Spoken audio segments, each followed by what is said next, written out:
The Choice story is really kind of fun to talk about. Rick and I had worked together in the past for many years, and our dream was always to have a company we could both be a part of. One of them was to distribute spinal implants. We were the top 3 distributors of a very good product line, and the situation presented itself for us to actually buy one of the product lines that we were having most of our success with. We got a phone call and a fax stating we didn't have distribution rights any longer here in Knoxville, Tennessee. So we had to make a strategic decision.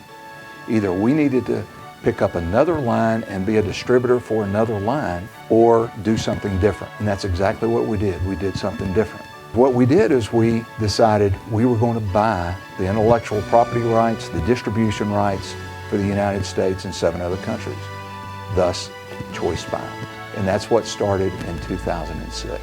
Really, when we first got started, we were really looked at as a regional company based in the South. And as we started to grow in the Northeast and the Midwest and the West Coast, we then had to get across that barrier that we just were not just a regional company, that we were a nationwide company, devoted and really sincere and very honored to be in the spinal implant market. We went quickly from being a distributor to being a designing, manufacturer, and marketing of spinal implants across the U.S.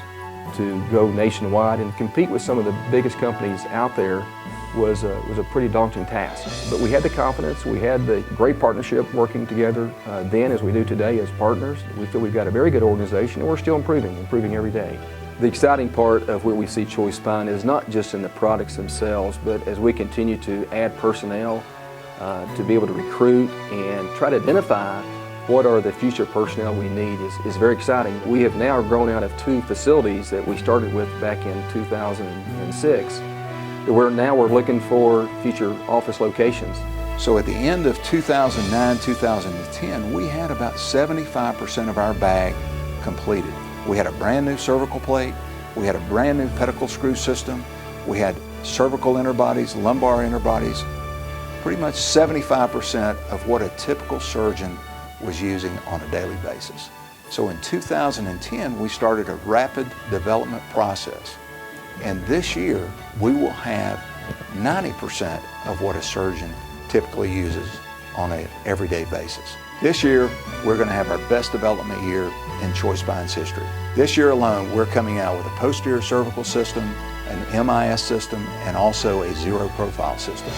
Those 3 products alone will help launch ChoiceSpine in a new arena that they've never been in before. We'll also be able to go to our distribution partners, and they'll have more products to go to their surgeons to be able to sell. Patient focus at ChoiceSpine is one of the most important things that we can do here. We have to have innovative product. We have to have products that work. It's all about the patients. If we can design the products that are going to be beneficial to patients, surgeons will use them and distributors will use them. Not only do I believe in our product line, obviously, that my wife had surgery about 2 years ago. And I'll never forget this conversation that she had with me. She grabbed my hand and said, "Rick, is this the best product on the market? Because I'm just about getting ready to go in and have surgery with your product." And I had to look her in the eye and say, "Yes, it is." We are so excited to think that the growth that we're going to have is going to far exceed any growth we've had to this point. These are exciting times at ChoiceSpine.